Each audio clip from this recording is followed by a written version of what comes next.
नमस्कार dear students, आज हम पढ़ेंगे प्रश्नावली 8.1 का छठा प्रश्न। इससे पहले वाली क्लास में हमने इस प्रश्नावली के 5 प्रश्नों को अच्छे तरीके से समझ लिया था। यदि आपने उस क्लास को नहीं देखा तो लिंक आपके डिस्क्रिप्शन बोर्ड में दिया गया है। तो देखिएगा, आज हमारा अगला प्रश्न संख्या 6 है। यदि कोण ए और कोण बी न्यून कोण है जहां कोस ए बराबर कोस बी है तो दिखाइए कि कोण ए बराबर कोण बी है।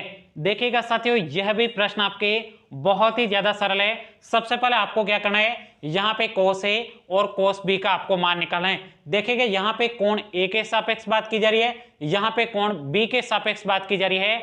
दोनों ही स्थितियों में आपके अलग अलग डायग्राम बनाना है। तो सबसे पहले आप क्या करेगा, कोण ए के सापेक्ष डायग्राम बना दो और कोस ए का मान निकालो। उसके बाद में कोण बी के सापेक्ष डायग्राम बनाओ और उसके बाद में कोस बी का आप मान निकालो। तो चलेगा, सिंपल तरीके से इस प्रश्न को हल करते हैं। यहां पे लिखेंगे हल। अब देखिएगा साथियों, यहां पे कोण ए के सापेक्ष बात की जा रही है, तो यहां पे कोण ए के सापेक्ष ट्रायंगल बना देते हैं। तो ये आपके एक त्रिभुज हो जाएगा, जिसमें देखिएगा साथियों, यहां पे कोण ए और कोण बी न्यून कोण है। इसका मतलब ये कोण कौन सा हो जाएगा, जो 90 डिग्री का कोण होगा ये तो आपके सी होगा, क्योंकि ए और बी तो आपके न्यून कोण है। न्यून कोण का मतलब 90 डिग्री से छोटे हैं, तो इसको ए मान लेते हैं, ये आपके बी हो जाएगा।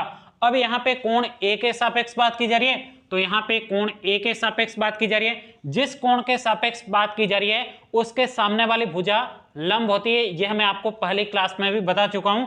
तो यहाँ पे कोण ए के सापेक्ष बात की जा रही है, तो इन दोनों भुजाओं को छोड़ दो, सामने वाली भुजा ये आपके क्या हो जाएगी, लंब हो जाएगी। उसके बाद में देखिएगा साथियों, यहाँ पे 90 डिग्री के सामने वाले कोण ये आपके कौन सी भुजा हो जाएगी, कर्ण हो जाएगी, और ये आपके आधार है, तो यहाँ पे आधार लिखेंगे। अब यहाँ पे आपको मान किसका निकालना है, कोस ए का मान निकालना है। तो यहाँ पे लिखेंगे कोस ए बराबर, अब देखिएगा साथियों, ये आपके कोस किसका शॉर्टकट नाम है, ये भी मैं आपको पहली क्लास में बता चुका हूं। यदि याद नहीं है तो दोबारा लिख देता हूं, लाल बटे कक्का। अब ध्यान से देखिएगा साथियों, सबसे पहले क्या आता है, साइन आता है, उसके बाद में कोस आता है। तो यहाँ पे कोस क्या हो जाएगा, ए बटा के। ए का मतलब आपके आधार हो जाएगा, आधार बटे आपके क्या हो जाएगा, कर्ण हो जाएगा। तो यहाँ पे लिखेंगे आधार बटे कर्ण। अब ध्यान से देखिएगा साथियों, यहाँ पे आधार क्या है, तो यहाँ पे लिखेंगे कोश ए बराबर आधार आपके ए सी है, तो यहाँ पे ए सी लिखेंगे। उसके बाद में कर्ण क्या है आपके ए बी, तो यहाँ पे लिखेंगे ए बी। ये आपके यहाँ पे कोश ए का मान प्राप्त हो गया। बहुत ही सिंपल है। यदि आपको संख्या के रूप में मान नहीं दे रखा ना तो डरने की जरूरत नहीं है, जो यहाँ पे भुजाओं के नाम है उसको लिख दो सिंपल तरीके से। अब यहाँ पे हम क्या करेंगे, कोस बी का मान निकालेंगे। तो यहाँ पे ये तो आपके पहले आपने कोश ए का मान निकाल दिया, अब यहाँ पे कोस बी का हम क्या करेंगे, मान निकालेंगे। तो यहाँ पे कोण बी के सापेक्ष बात की जा रही है, तो इसके अकॉर्डिंग ही आपको क्या बनाना है, ट्रायंगल बनाना है। तो ये आपके एक ट्रायंगल हो जाएगा, जिसमें आपके कोण सी ये आपके क्या हो जाएगा, 90 डिग्री का होगा, क्योंकि कोण ए और कोण बी आपके न्यून कोण है। ये आपको प्रश्न में पहले से दे रखा है, तो ये सी हो जाएगा, ये आपके ए हो जाएगा और ये आपके बी हो जाएगा। अब यहाँ पे कोण बी के सापेक्ष बात चल रही है, तो यहाँ पे कोण बी के सापेक्ष बात चल रही है, तो इसके सामने वाली भुजा आपके लंब हो जाएगी। उसके बाद में 90 डिग्री के सामने वाली भुजा आपके कर्ण हो जाएगी, तो यहाँ पे कर्ण लिखेंगे और ये आपके क्या हो जाएगा, आधार हो जाएगा। दिखाई तो दे रहा ना। अब ध्यान से देखिएगा साथियों, यहां तक हमने सोल्व कर दिया। अब यहाँ पे आपको कोस बी का मान निकालना है, तो यहाँ पे लिखेंगे कोस बी बराबर, अब यहाँ पे ये कोस बी किसका शॉर्टकट नाम है, याद है ना, याद नहीं है तो देखिएगा साइन और उसके बाद में कोस होता है, ए बटा के, यानी आपके आधार बटे कर्ण हो जाएगा। तो यहाँ पे लिखेंगे आधार बटे आपके कर्ण हो जाएगा।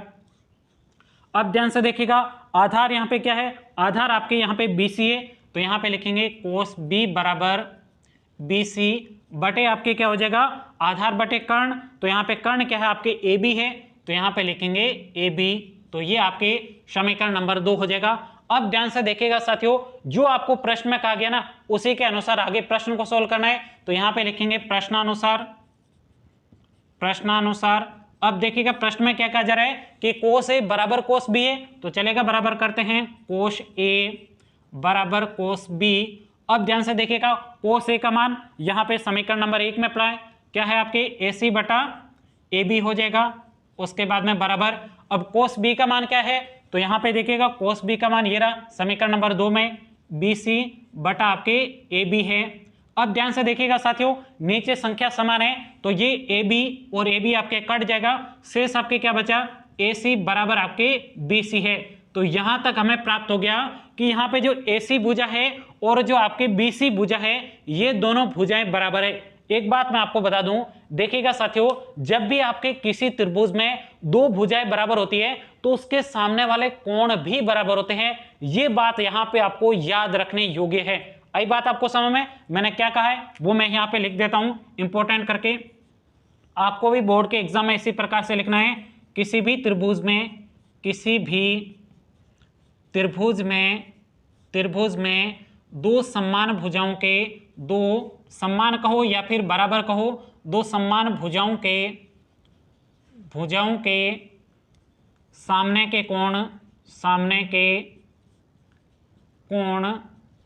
बराबर होते हैं। अब देखिएगा साथियों, यहां पे मैंने कहा किसी भी त्रिभुज में दो समान भुजाएं, दो बराबर भुजा होनी चाहिए। तो यहां पे दो बराबर भुजाएं हैं तो उसके सामने के कोण है ना वो भी बराबर होंगे। जैसे यहां पे कहा जा रहा है AC भुजा, ये AC भुजा और BC भुजा दोनों बराबर है। तो यहां पे देखिए AC भुजा के सामने कोण कौन सा हो जाएगा, ये आपके कोण B हो जाएगा। उसके प्रकार से BC भुजा के सामने कोण कौन जाएगा, A हो जाएगा। तो ये दो कोण आपके बराबर है, इसके लिए हमने यहाँ पे बात लिख रखी है। अब ध्यान से देखिएगा, आगे आपको सिर्फ एक स्टेप करना है। AC भुजा कौन सी है, ये रही AC भुजा, इसके सामने का कोण कौन सा, B है। तो यहाँ पे कोण B बराबर हो जाएगा। BC भुजा कौन सी है, BC भुजा ये रही, इसके सामने का कोण कौन सा है, A है। तो ये आपके कोण A हो जाएगा। तो यहाँ पे जो मैं सिद्ध करने के लिए कहा गया था ना कि कोण A बराबर कोण B है, तो यहाँ पे हमने सिद्ध कर दिया। यहीं तक कि आपको इस प्रश्न का उत्तर निकालना था। बहुत ही सरल प्रश्न था ना। बस यहाँ पे आपको एक बात समझनी थी कि किसी भी त्रिभुज में दो समान भुजाएं प्राप्त हो जाए तो उसके सामने के कोण बराबर होते हैं। वो यहाँ पे एक बात आपको लिख देनी है, बाकी इस प्रश्न में कुछ भी नहीं था। तो आप क्या करिएगा, इस प्रश्न को नोट करिएगा, फिर हम अगले प्रश्न की तरफ बढ़ते हैं। तो ये है हमारा अगला 7वां प्रश्न। चलिए बिल्कुल सरल तरीके से हम इस 7वें प्रश्न को समझने वाले हैं। देखिएगा साथियों, यह प्रश्न आपके बोर्ड के एग्जाम के पॉइंट व्यू से बहुत ही ज्यादा महत्वपूर्ण है, क्योंकि यह प्रश्न बहुत बार आपके बोर्ड के एग्जाम में पूछा जा चुका है। इसलिए इस प्रश्न को आपको बिल्कुल ध्यान से समझना है। तो देखिएगा 7वें प्रश्न में कहा जा रहा है, यदि कोट थीटा बराबर 7/8 है तो यहाँ पे पहला प्रश्न पूछा गया, इसका आपको सिंपल तरीके से मान निकलना है। और उसके बाद में यहाँ पे दूसरा प्रश्न पूछा गया, इसका भी आपको सिंपल तरीके से मान निकालना है। तो चलेगा, बिल्कुल सरल तरीके से इस प्रश्न को हल करते हैं। यहाँ पे लिखेंगे हल। अब ध्यान से देखिएगा साथियों, यहाँ पे आपको कोट थीटा का अनुपात दे रखा है। तो सबसे पहले आपको क्या करना है, त्रिभुज का डायग्राम बना देना है। तो चलेगा, सिंपल तरीके से त्रिभुज का डायग्राम बना देते हैं। ये आपके एक त्रिभुज हो जाएगा, यहाँ पे A लिखते हैं, ये आपके B हो जाएगा, ये C हो जाएगा और ये आपके 90 डिग्री का कोण है। अब ध्यान से देखिएगा साथियों, यहाँ पे कौन से कोण के सापेक्ष बात की जा रही है। तो यहाँ पे देखिएगा थीटा कोण के सापेक्ष बात की जा रही है। तो यहाँ पे थीटा कोण इस C को भी मान सकते हो, यहाँ पे A को भी मान सकते हो, इनमें से किसी को भी मान सकते हो। मैं यहाँ पे C कोण को थीटा कोण मान रहा हूं। अब ध्यान से देखिएगा साथियों, इस C कोण के सापेक्ष आपके कौन सी भुजा लंब है, कौन सी भुजा आधार है और कौन सी भुजा आपके कर्ण है, ये आप सबसे पहले निर्धारित कर लीजिएगा। तो यहाँ पे देखिएगा इस कोण के सापेक्ष बात की जा रही है, तो इसके सामने वाली भुजा आपके लंब हो जाएगा। तो यहाँ पे लिखेंगे लंब। उसके बाद में देखिएगा ये आपके 90 डिग्री का कोण है, तो इसके सामने वाली भुजा आपके कर्ण हो जाएगी। तो यहाँ पे लिखेंगे कर्ण। अब ध्यान से देखिएगा साथियों, शेष बची हुई भुजा आपके आधार हो जाएगी। तो यहाँ पे लिखेंगे आधार। अब ध्यान से देखिएगा साथियों, यहाँ पे आपको मान किसका दे रखा है, यहाँ पे आपको मान दे रखा है कोट थीटा का। तो यहाँ पे लिखेंगे कोट थीटा बराबर, यहाँ पे आप मुझे बताइए ये कोट थीटा आपके किसका शॉर्टकट फॉर्मूला है, याद है क्या आपको? याद नहीं है तो मैंने आपको याद करने के लिए कहा था लाल बटे कक्का को। तो यहाँ पे लिखेंगे लाल बटे, ये आपके कक्का हो जाएगा। देखिएगा साइन होता है, फिर कोस, फिर आपके टेन और उसके बाद में वापस यहां से स्टार्ट होता है। तो यहाँ पे आपके कोट होता है, तो इसको आपको उल्टा करके लिखना है A/L। A का मतलब आपके आधार होता है, तो यहाँ पे लिखेंगे आधार, बटे आपके क्या हो जाएगा लंब। तो यहाँ पे लिखेंगे ये आपके लंब हो जाएगा। इसका मतलब आपको यहाँ पे मान किसका दे रखा है, आधार का मान तो यहाँ पे आपको 7 दिया गया है और उसके बाद में बटा में आपके 8 है। अब देखिएगा साथियों, ये आपके अनुपात में लिखा हुआ है, तो सबसे पहले यहां से आपको अनुपात को हटाना है। तो यहाँ पे आपके क्या हो जाएगा, यहाँ पे लिखेंगे आधार उसके बाद में अनुपात में आपके क्या है, लंब है, तो यहाँ पे लंब लिखेंगे, बराबर आपको 7:8 दिए गए। अब इस अनुपात के चिन्ह को हटाते हैं। अनुपात के चिन्ह को जब भी हटाया जाता है उस समय आपको एक चर का आपके गुणांक दिखा जाता है। तो यहाँ पे आप k लिखिएगा क्योंकि आपकी किताब में k लिखा हुआ है। बाकी यहाँ पे a लिखो, b लिखो, c लिखो, l लिखो, m लिखो, y लिखो, z लिखो, कोई भी फर्क नहीं पड़ने वाला है। तो यहाँ पे आपके आधार का मान क्या प्राप्त हो जाएगा, तो आधार बराबर, अब देखिए अनुपात का चिन्ह हटाते ही यहाँ पे आपके किताब में k लिखा हुआ है, तो आप k लिखो, a लिखोगे तो भी चलेगा, b लिखोगे तो भी चलेगा। उसके बाद में लंब का मान क्या हो जाएगा, लंब बराबर यहाँ पे आपके 8 दिया हुआ है, तो यहाँ पे 8 लिखेंगे, अनुपात का चिन्ह हटा है इसलिए यहाँ पे k लगा देंगे। अब यहाँ पे लंब का मान यहाँ पे आपके 8k है, तो यहाँ पे 8k लिखेंगे।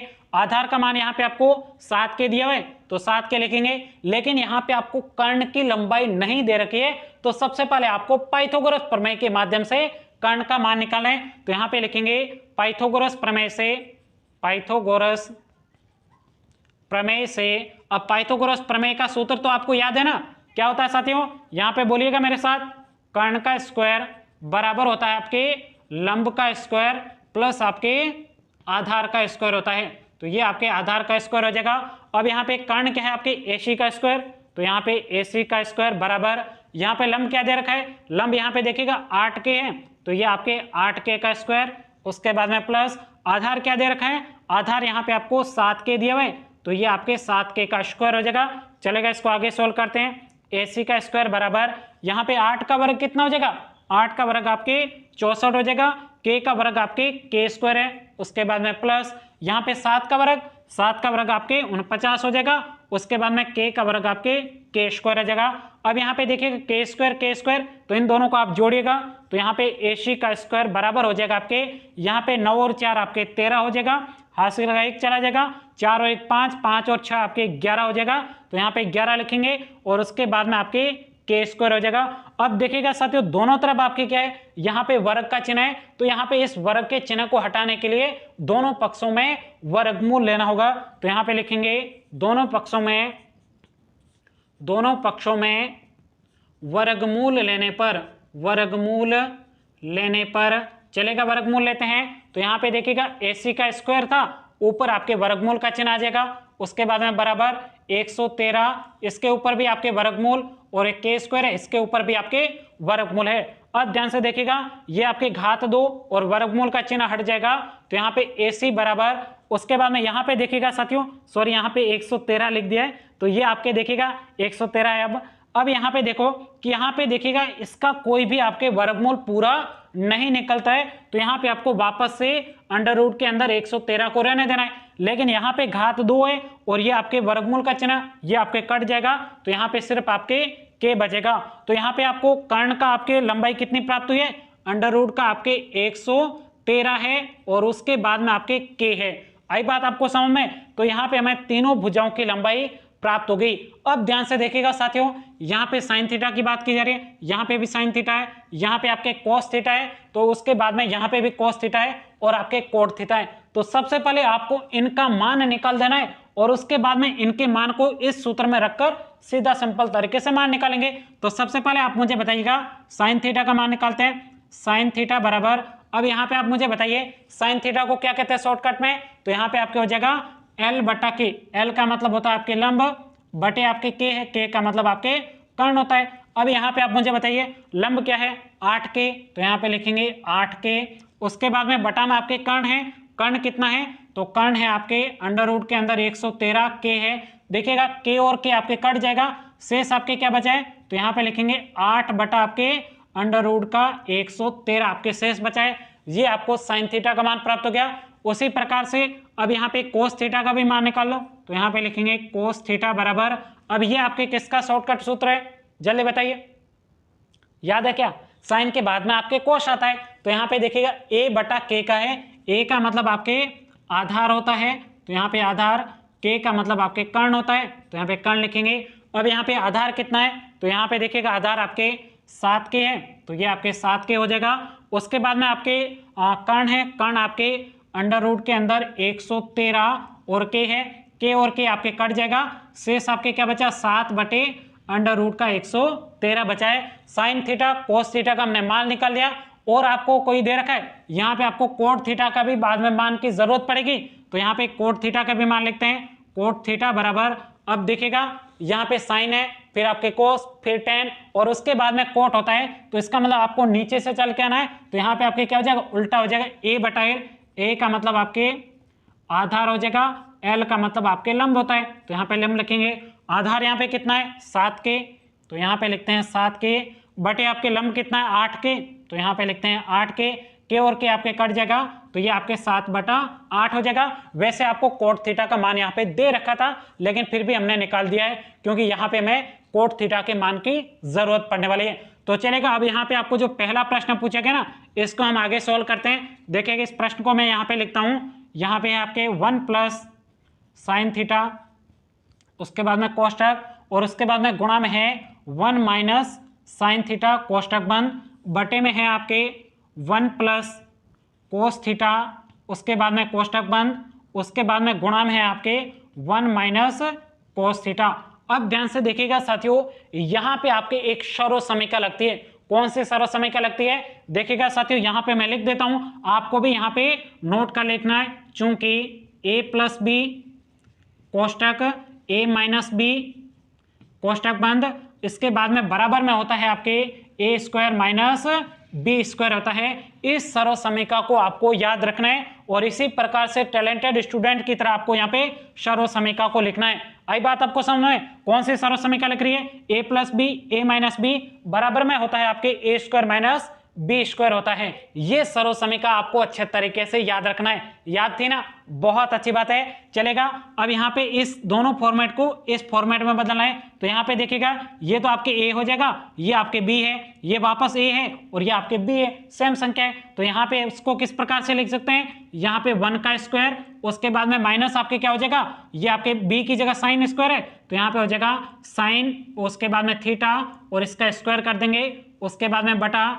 यहाँ पे पहले से लिखना है आपको इसलिए। अब देखिएगा सेम टू सेम वापस सर्व समीकरण यहाँ पे बन रही है, a plus b a minus b same है, तो यहाँ पे क्या हो जाएगा 1 का स्क्वायर माइनस आपके b है, b की जगह आपकी बार कोस थीटा है, तो ये आपके कोस थीटा का स्क्वायर हो जाएगा। एक बात यहाँ पे मैं आपको अच्छे तरीके से समझा देता हूँ, देखिएगा साथियों, जो आपके साइन थीटा है ना, ये साइन थीटा स्क्वायर इस प्रकार से भी लिख सकते हो, या फिर आप ऐसे नहीं लिखना चाहो तो इसका मतलब इसको आप ये साइन थीटा लिख दो और इसके ऊपर होल स्क्वायर कर दो। ये दोनों ही आपके क्या है, समान है। जैसे यहाँ पे देखो ये क्या लिखा हुआ है, कोट स्क्वायर थीटा लिखा हुआ है ना, इसको आप ऐसे भी लिख सकते हो, कोट ये आपके थीटा और इसको स्क्वायर ऐसे भी लिखो, दोनों ही आपके समान है, कोई फर्क नहीं है। लेकिन आप ऐसा कभी भी मत लिखना साइन और उसके बाद थीटा, थीटा के स्क्वायर, थीटा के ऊपर आप स्क्वायर कभी मत लगाना, साइन के ऊपर स्क्वायर लगा सकते हो, या फिर ऐसे नहीं लगाना चाहो तो इस प्रकार से होल स्क्वायर के रूप में लिख सकते हो। ये बात आपको अच्छे तरीके से याद रखना है। अब ध्यान से देखिएगा साथियों, इसको आगे सॉल्व करते हैं। यहाँ पे लिखेंगे बराबर, अब देखिएगा यहाँ पे 1 का स्क्वायर है, तो यहाँ पे 1 का स्क्वायर 1 ही होता है, उसके बाद माइनस, तो यहाँ पे माइनस लगेंगे। अब यहाँ पे साइन थीटा है, साइन थीटा का मान अभी हमने निकाला है, क्या है साइन थीटा का मान 8/√113, तो यहाँ पे सिंपल तरीके से मान रखेंगे 8/√113 हो जाएगा, और इसका आपको क्या करना है, स्क्वायर करना है, तो यहाँ पे स्क्वायर कर दिया, उसके बाद में बटा। अब ध्यान से देखिएगा नीचे आपके सेम वापस 1 का स्क्वायर, 1 का स्क्वायर आपके 1 ही होता है, उसके बाद में माइनस है, तो यहाँ पे माइनस लगाएंगे, उसके बाद में कोस थीटा है, कोस थीटा का मान अभी हमने निकाल रखा है, यहाँ पे देखिएगा 7/√113, तो यहाँ पे लिखेंगे 7/√113 हो जाएगा, और इसका आपको स्क्वायर करना है, तो यहाँ पे इसका स्क्वायर कर दिया। चलेगा, अब इसको आगे सोल्व करते हैं, यहाँ पे जगह नहीं है, ये मैंने आपको सिर्फ समझाने के लिए लिखा था। अब ध्यान से देखिएगा साथियों, यहाँ पे 1 है तो यहाँ पे 1 लिखेंगे, उसके बाद में माइनस।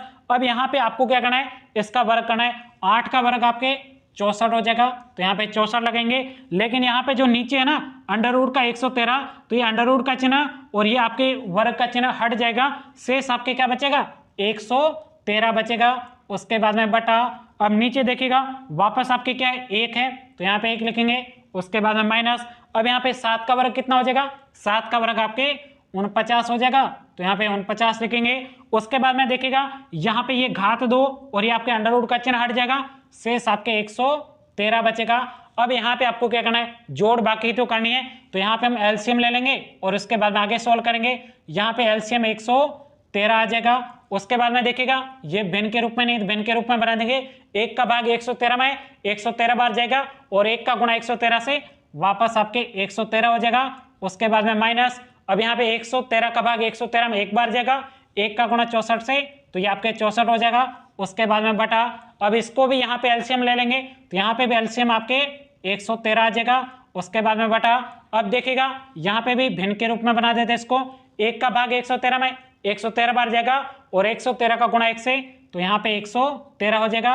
उसके बाद में माइनस, अब देखिएगा साथियों यहाँ पे 113 का भाग 113 में 1 बार जाएगा, 1 का गुणा 49 से तो यहाँ पे आपके 49 हो जाएगा। चलेगा, इसको आगे सोल्व करते हैं। अब देखिएगा साथियों यहाँ पे क्या करना है, 113 में से 64 को घटाना है तो चलेगा, घटाते हैं। यहाँ पे देखो 13 हो जाएगा, 13 में से 4 जाएगा, शेष आपके कितना 9 बचेगा।